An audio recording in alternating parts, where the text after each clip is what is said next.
Good morning, ladies and gentlemen. Thank you for coming to see us present. My name is Paul Rowan. I'm an assistant professor,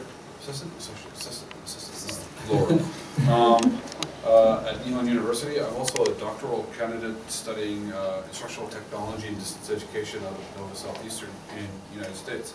This is my fellow professor from Nihon University, Hideyuki. I'm Kumaki, yes, nice to meet you. And what we want to talk about is something that's a really important issue that's not just centered inside Japan, but this is a global issue. And it comes down to when you look at how we describe our students, I'm sure most of us, I'm guilty as well, have looked at our students as kids. And this is propagated from the central point that even when we're looking at the college catalogs or calendars, whatever we want to call them, you'll see constantly reference to pedagogy. This class will be pedagogically designed to instruct our students. But we're in university, and we're dealing not with children anymore. And having a background in medicine, which I personally have, when we use the word peds, we're talking about children. We're not talking about 18, 15-year-olds even. We're talking about people with no knowledge, no experience, no background in applying their knowledge in their different situations.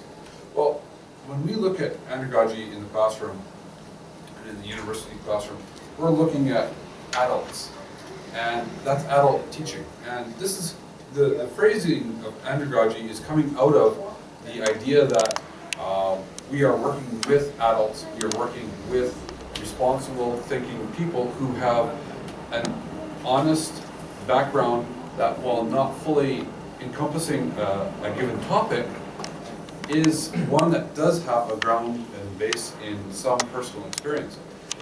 And we need to tap into that. And that's basically where we're coming from. So, Hideyuki, go ahead. Okay, I guess Paul has already did the introduction part of this presentation. All right, so let us Pretty introduce passionate on this issue, actually. a well-known scholar named Malcolm Knowles. And according to him, Andragogy is a methodological approach that seeks to enhance and complement the adult learner's previously acquired knowledge and experience. So they're not kids, as Paul mentioned, so they're university students, so we should treat them as adults, not as kids. And he also mentioned adult learning is better affected by developing the learner's experience rather than by a teacher-centered pedagogical approach. So they should not be spoon-fed by the teachers. And there are 5 andragogical principles of learning, according to Knowles. Number 1, learners need to know. So they should be cognitively aware of their situations, what to know, how to learn, how to study, things like that. And second one is self-concept, so they should be responsible for their own actions. This goes into what you were saying in your presentation about self-concept and within their understanding of history. And it was a really nice point. I actually quite enjoyed that point that you made on there. Because that self-concept is what we need to really bring out in our students. And it's through facilitation, not through teacher-centered learning, that they gain that. And this is where our jobs as instructors have to really come in and mesh. And the third point is also related to the second one, experience. So we should take advantage of their prior knowledge. And fourth one is students' readiness to learn. So they are the university students, and they pass a certain entrance exam, so they should be ready to learn something. So they should be motivated. Keyword there is should. And that's the thing. We've all seen those students who are not necessarily ready. But again, that goes into the adult approach. When the students are continually going into a classroom where the instructional approach is pedagogically designed, the students get turned off very quickly because nothing has changed from their junior high school days into university except their age. And they're going like, well, hey, what the heck? And they're right. They're right. And the last one is orientation to learn. So adult learners view how they receive content differently from children. Where children will just, we all hear the expression, they're a sponge that can soak up knowledge. Well, there's a lot of truth to that. But the adults, they want to know why they're learning this issue. And anybody who's taught adult basic education, you're teaching 40-year-olds, 50-year-olds, you'll really quickly see that they want to know what's going on and why they are doing a certain activity and how that's going to affect them in their studies. And where our young adults who are entering into university are starting that process as well themselves. They want to know, why am I doing this? This hasn't changed if there's pedagogically, but when you throw the responsibility onto them to do the learning, and this goes to your point here, when you throw the responsibility to find out and do that research and find their own answers and challenge them in their answers, forget our own personal biases, but challenge them in their answers, the results are quite dramatically different. At least that's what I've seen personally. Maybe we all have different results. Okay, let us move on to English language education in Japan. As you may know, students in Japan in the second language classroom have only experienced pedagogical learning framed by the well-known or infamously known teacher-centered grammar translation method. And little or no speaking English practice or opportunities given to students in their studies, especially while they're high school. Even in Japanese, they have not given enough opportunities to speak up in front of peers. And before you change to the next slide, Hideyuki here, who has gone through the Japanese education system as a Japanese national, and who, if we listen to him speak now, obviously he's had some extra training in his English skills. It's native level. And that's a credit to him. But at the same time, his own personal experiences say that, his teachers were not speaking English to him in class, in an English class. It's all in Japanese. And it's all centered on the teacher, not on the learner who needs to actually learn the language, not the teacher. So it's kind of grammar translation is a problematical issue in Asia, not just Japan. Good for the teachers though. It's easy to control. Yeah, with 40 plus students in a class, GT does work for the teacher, but it doesn't. I mean, look at the students that we have, and it's not a comment on the students; it's a comment on the system. Okay. 5 key concepts to consider. 1, peer pressure. Maybe because this is because of Japanese personality, but simply put, Japanese students do not want to lose face in front of the teachers and in front of the peers.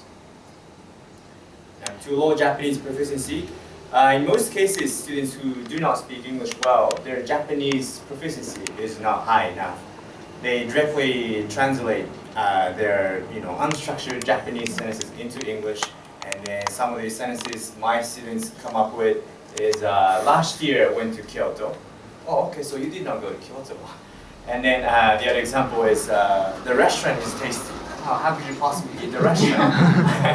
Yeah. So, it's because of their Japanese, they directly translate Japanese sentences into English. So these examples. And they're not analyzing the translation for what they know. They do all this grammar translation, but they know that it's an SVO structure, not a SOV. But they're not analyzing what they're doing in English. And so this is again because they're not given the responsibility to apply their knowledge in the lower level, in the pedagogical learning environment that they've had. When they move into the more adult learning environment, they don't have the skills to apply it. They've never been given the transition points to move up. And this is where we're looking at a huge issue at the university level. Okay, number 3, lack of experience with oral communication in Japanese. We've already covered that. Next one, inability to keep up with the native speakers. As you may know, Japanese students want to speak as native English speakers do. But even if you say native speakers, there are varieties of English, and also native speakers of English are the minority. So we do not need to speak as native speakers do. Plus, I mean, it's not really possible to speak as they speak. And of course, maybe we all realize this, but most most Japanese students want to speak as a native speaker. Their idea of a native speaker is Hollywood, which is West Coast North American dialect. Let's not bother with going into the South, or hey, let's check Newfoundland. Even I have difficulty with that, and I'm Canadian. So yeah, it's an interesting issue. So, no wonder students don't like you. All right, last one. Different learning styles. So, you know, different students have different learning styles. So, from a teacher's point of view, we do need to know, I mean, how they want to study English, and we need to accommodate them. All right, Andragogy applied. At the university level, education opportunities change based on how they are or can be delivered. It must be noted that university education is about building experiences of the learner for their future careers. So this is the key. So yeah, they are in the university to aim at their own goals. And learners must understand learning is an applied activity that requires practice, objectives, and self-responsibility.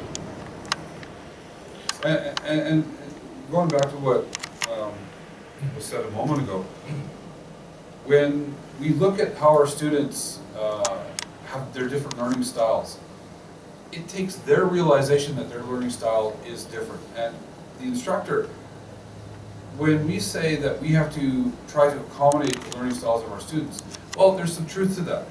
But when we're doing, as an instructor, we're not standing in the center of the classroom teaching. We are assigning assignments for the facilitation of learning. And there's a difference between teaching and facilitation of learning. And it's important that students gain the confidence to build their own learning styles and take that learning style and basically run with it with the support of their instructors, their professors. And this is where we see a real disconnect between the students and the teachers in so many classrooms. And you can walk down the hallway of any university and see a professor reading from a book or the students just enraptured with the professor who's doing an awful lot of talking, and the students are just sitting there going, and we're hoping that they're not zombies yet, and there's some truth to that, because we all see students engaged in conversations that have nothing to do with the class, or texting on their cell phones, and they're not using the dictionary. So, how do we engage them? By giving them that responsibility. And this, again, goes to what you were saying, and I really like what you were saying, because, there's so many different viewpoints of what we're doing in what we're teaching, but at the same time, the students have to say, okay, this is where I'm from, how is it that I perceive it? How is it that others view it? And let's discuss it. And that's where the centeredness on the student becomes the primary focus of our teaching. The conclusion. Japanese students see language study as a testing objective. So currently, both Paul and I are teaching Toefl focused classes, Which is against our will, but yes, very much against our will. And we use that red thick book, which I call a Bible of the long one Bible of Toefl. And there's a lot to cover, and then students are focusing on getting high score on Toefl, but that's not what we want them to do. Well, and this goes to what the government is talking about. I believe it was Prime Minister Abe who is talking about bringing more Toefl testing to the universities, and in fact trying to make the Toefl test as the university English entrance exam component. And we're sitting here going, huh? Like, the Toefl paper test is, it was good 30 years ago as a measure of attempted ability, but that's all it was, as a measure. It was never designed to be be-all and end-all of language, and the fact that I can go AAA down the line and I'll get a 320 score. I know this because we've done it. I don't think the ETS liked us doing it, but hey, I didn't pay for it either. But at the same time, what does that mean? Well, it means absolutely nothing. It means if someone gets under 320, at least they're trying, right? But it doesn't mean that they have the English competence to do anything. And so when you're looking at what the government policies are, the government policy is to continue with the pedagogical centered, teacher-centered approach to learning. And that's not going to build the functionality skills needed for a productive, active, critical thinking workforce. And that's really what we're trying to do in universities. We're trying to bring out these people who are productive for the workforce. And half of them can't begin to communicate with people in other countries. And that's a huge problem.